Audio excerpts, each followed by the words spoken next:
Hello my friends and welcome back to the channel. This is no longer Planet Kritzel, but Planet Kritzel Studios.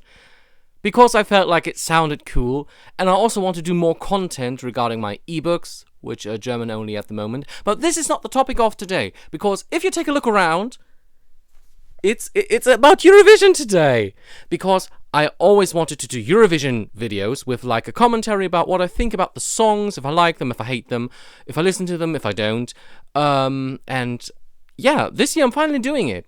I'm currently recording this while Prince Charles has his coronation. No, King Charles. I'm sorry. I previously thought, please don't get it wrong. And what do? I get it wrong. Anyways, it is Saturday, and it is exactly 1 week before the Eurovision final in Liverpool, where the Eurovision Song Contest is held this year, due to the fact that it can't be held in Ukraine because of the war. Thanks a lot, Putin. So, and I have planned to do it in a certain manner of way, how I present my songs that I like or that I don't like. I've got this very, very colorful hat, and I have in here the Eurovision hearts of all the countries that participate in the first semi-final. And I'm going to pull out one of the hearts, and then we're going to discuss the song. I won't play any of the songs though, so if you want to have a listen to the Eurovision songs of the first semi-final, or the second, or the grand final, and therefore all the songs that are there in this year's Eurovision, there are 37 countries. Wow! Countries participating. By the way, I'm not going to edit this video very much, so all of this is going to be left in for you to laugh at. The 37 countries that are participating. You can watch all the music videos and rehearsals and behind the scenes on the official channel of the Eurovision Song Contest here on YouTube.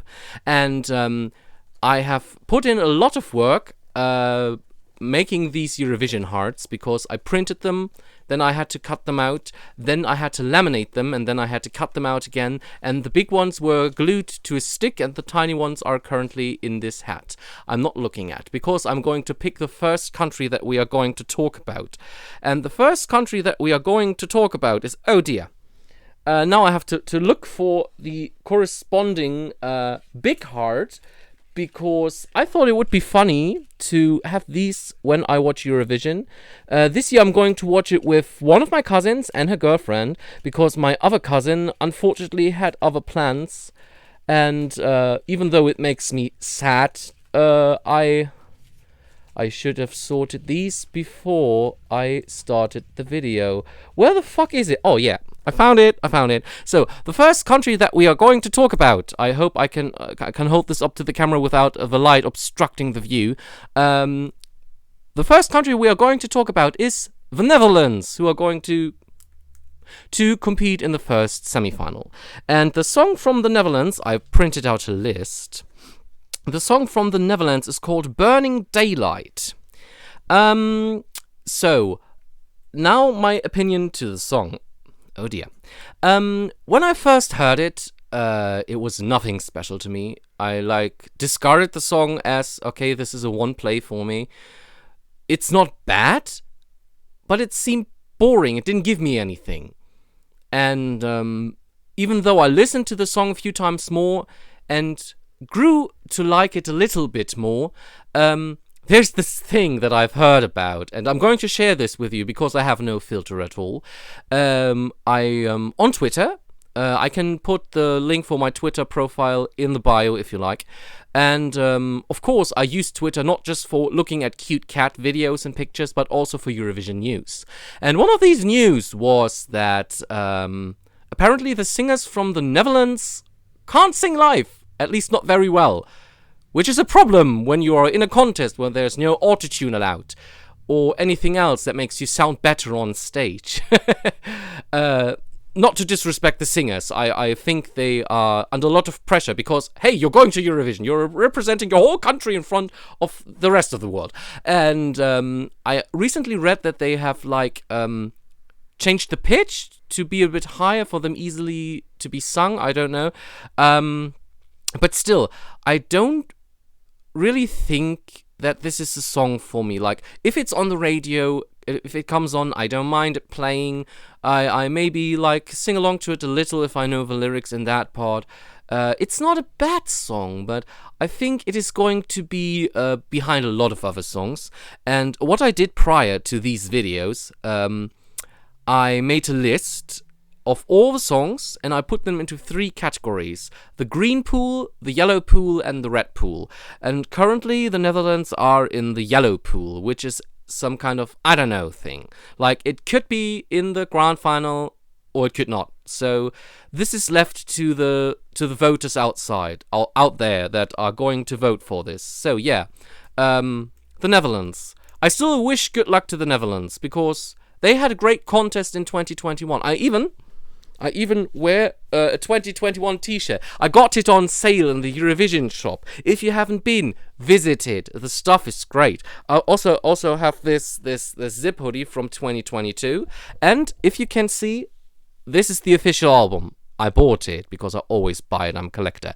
And as you can see, Huggyvision, or Euro Huggy, is wearing a United Kingdom scarf. Say hello to Huggy. Oh, Huggy loves Eurovision. So, pulling the next country out of the hat while I'm blubbering away. The next country is going to be... I have to look. But I can already tell you. The next country is going to be Czechia, previously known as the Czech Republic. The thing is, does anybody know why they shortened their name? Because I personally didn't mind the long version, but I also don't mind the short version. Oh! It is already here, Czechia. And for everyone who might notice it, yes, I wrote the names of the countries on the back, but this is not for me, because I can genuinely, when I see the flag, name the country. This is for other people. When they ask, okay, what flag is this, then I can just switch around and say, oh, this is Czechia. So, the song from Czechia. Let me check my... Let me check my sheet. Czechia, where is it? Oh yeah, I printed it out in German. I took it from the German website, the list, so I didn't have to type everything myself. The song is called My Sister's Crown. And My Sister's Crown is... I don't know. It is an interesting song. I can't say it otherwise. It is interesting.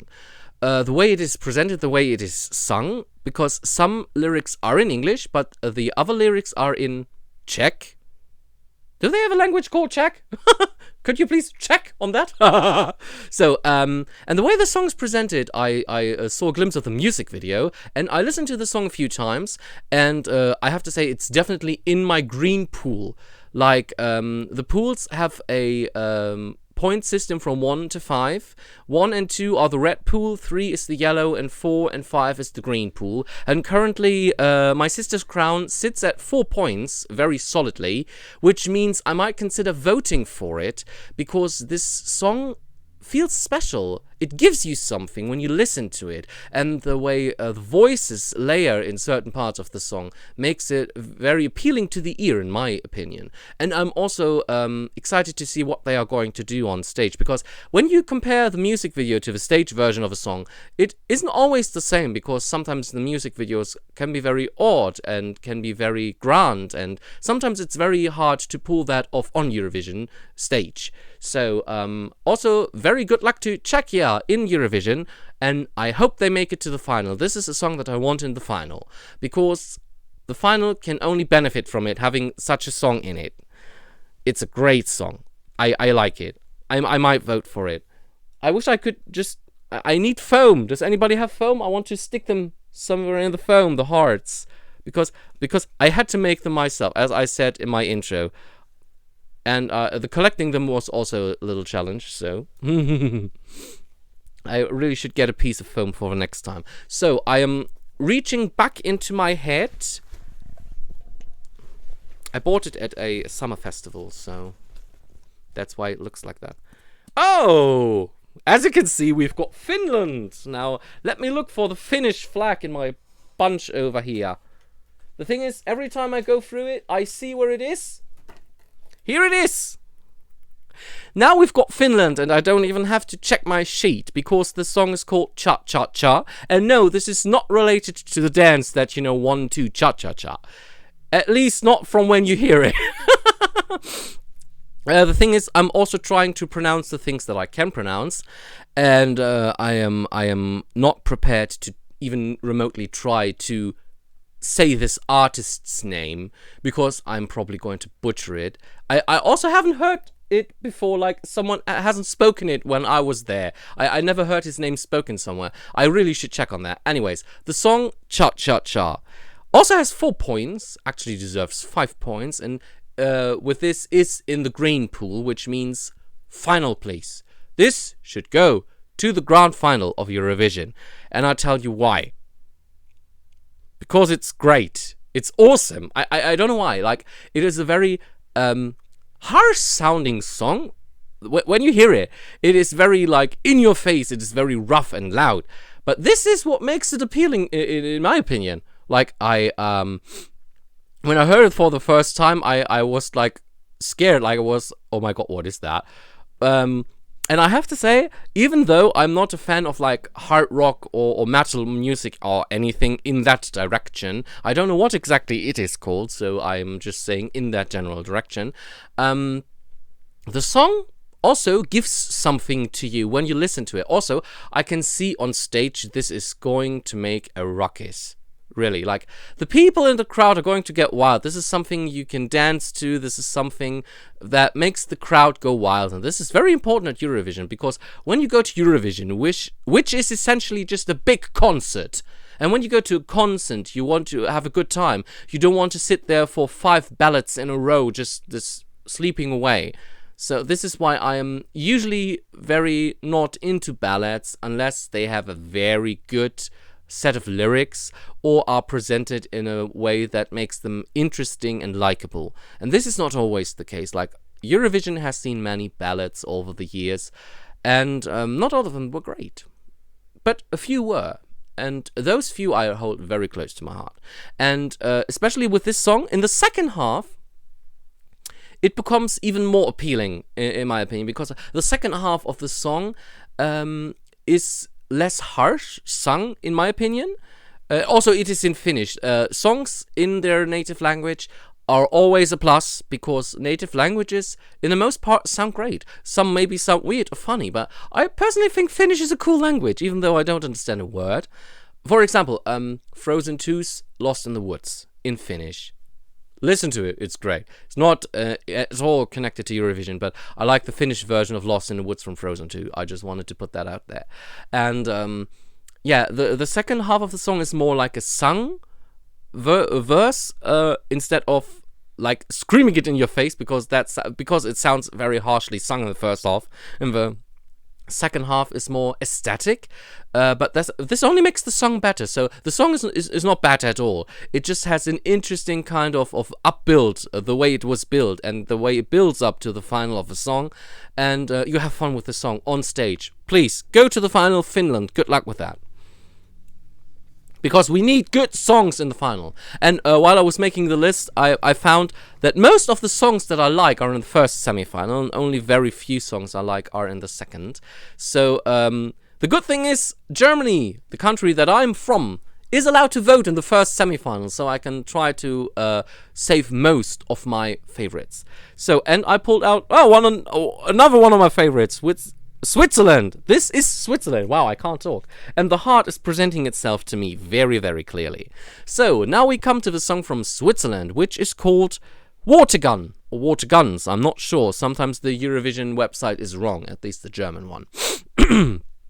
So, the song Water Gun is a song that resonates with me because I can relate to the lyrics. Because if someone says, I don't want to be a soldier, I don't want to play with real blood, this is totally me. Because I think war is pointless. I think we all do think that war is pointless. And now I said it. War is pointless. That's the reason I would never go to war. Not for anything in the world. Because war only has losers. You can only lose. And if you lose lives, this is enough lost to justify not going to war. Wow, this is very political. I think I should go back to Eurovision, which tries not to be political, but is sometimes. I can't help it. Like, try keeping water out with a bag that has holes in it. So, the song from Switzerland. The singer has a great voice. Like, he has got one of those very dark voices that you instantly like when you listen to it. And like I said, the lyrics have a great message. Like, that like war is bad, and of course we know where it comes from because we are still living in these times where there is a war, which actually is very odd. Like, we live in 2023. Why is there still war going on? I know it's not the only war going on. Like, I'm not an airhead, but this is like the most recent one that is like important to the whole of Europe because it makes life in a certain way, it makes it different because things have changed since the war started, and I'm not just talking about Eurovision. So this song is Switzerland, for once not being neutral, but having a stance on war, in my opinion. They say, we don't like war, go away. Do your war like somewhere on the Mars or the Moon or maybe Pluto because it's not a real planet anymore, I don't know. And at the moment, the Switzerland song, the Swiss song, sits with 5 points, of course in the green pool, and I want this to go to the final. Because this song is poignant, and we need more of that.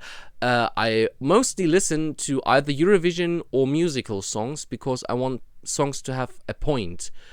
And if the lyrics are bland and actually say nothing at all, and this is there is a song where I have to say even more about that, where that comes from, I need a song that has a meaning, and this song has a meaning, and I really like it. I like it the way it is built, and I want to see that in the final. I'm going to vote for it, I'm pretty sure, because at 5 points, I have to vote for it. I don't know why I just gave 4 points to Finland, because I'm also going to vote for it.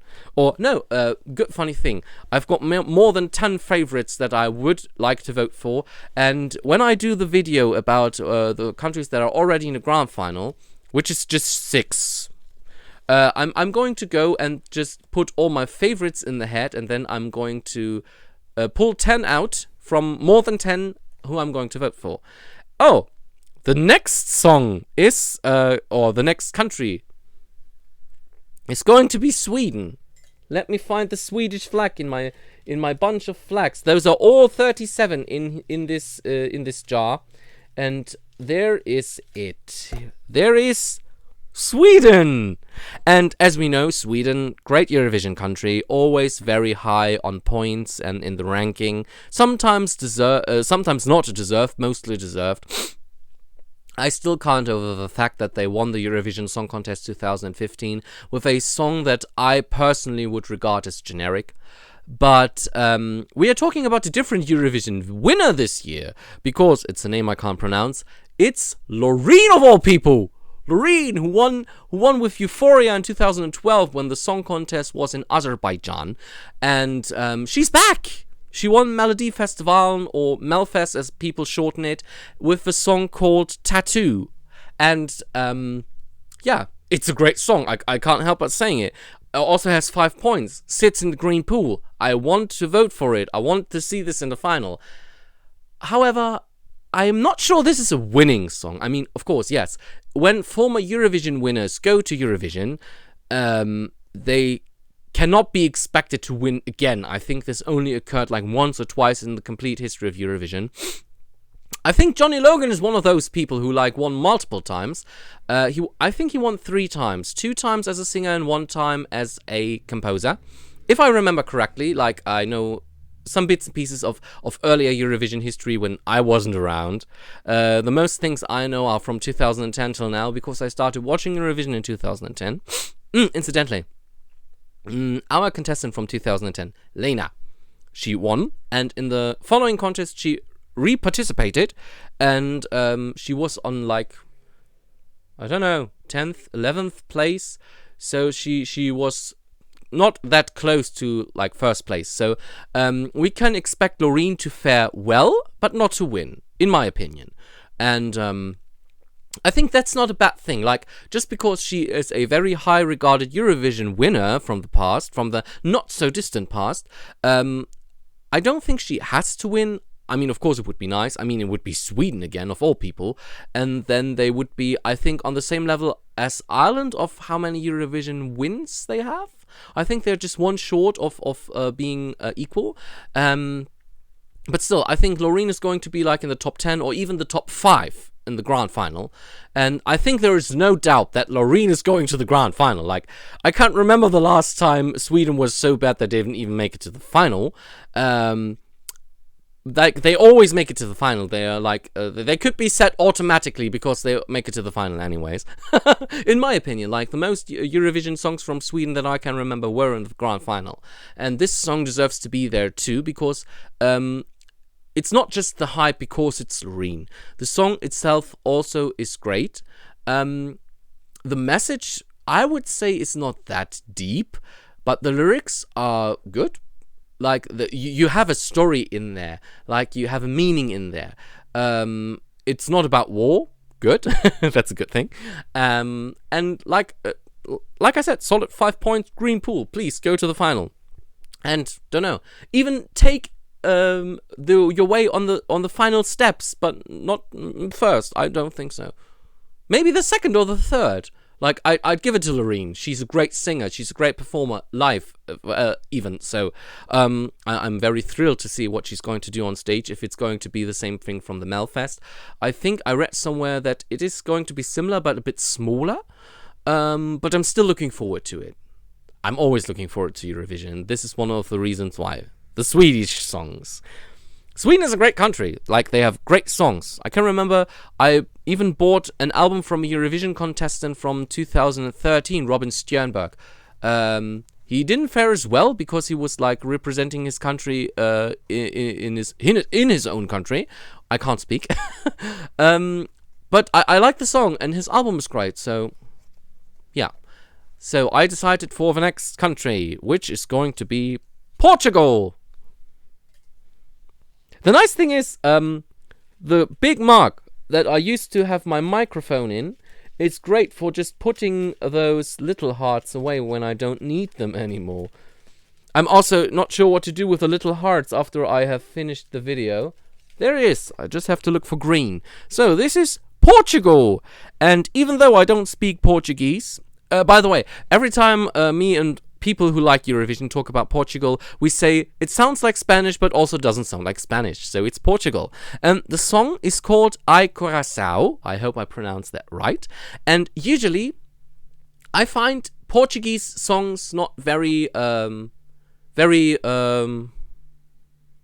wow, I don't have the other word than interesting. Intriguing, let's say intriguing. I don't find those intriguing all of the time, most of the time. Like, most of them were boring to me. What was the first song I was talking about? Oh yeah, the Netherlands. I'm sorry, Netherlands. You did a great contest. Please don't hate me. And this is a song that has an appeal. Somehow. It is funny. Not funny in haha, but funny in... No, it's more funny haha than it is funny weird. It's not weird. It is... I can't describe it. I like the song because it has a vibe. Let's put it this way. It has a vibe. A good vibe. And I don't know what it is about because I don't speak Portuguese. But it's in Portuguese. This is a plus. I mean, I think they have almost always sung in Portuguese, apart from last year where they sang their song in English. But still, it's a great song. It's fun to listen to, and the singer has a great voice. Like, the notes she sings, wow, just wow. And currently, Portugal has 4 points, which puts them in the green pool as well with all the other countries I recently named. And I think this should go to the final. This is a good song. Because this song is fun. This is the easiest way I can put it. This song is fun. It's fun to listen to, and in the recap for all the 37 songs, I think the segment for Portugal was from a live performance, from the national final, from the Festival de Canção. I think I mispronounced that heavily. But I think this is something that is fun to watch on stage. And it's also something, like Finland, that makes the crowd go moving. Not as much as the Finnish song, of course, but something to enjoy. It is an enjoyable song, and this is very important in Eurovision, that you can enjoy the song. Yeah, so please, Portugal, go to the final. I want to see you there.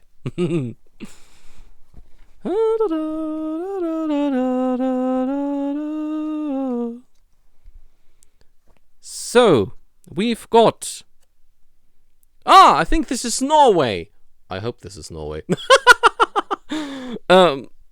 No, like I said, I usually can identify the flags and the countries therefore. We've come to Norway, which is going to be the first country to sing this year in Eurovision because it's going to set off the first semi-final. It is the song called Queen of Kings.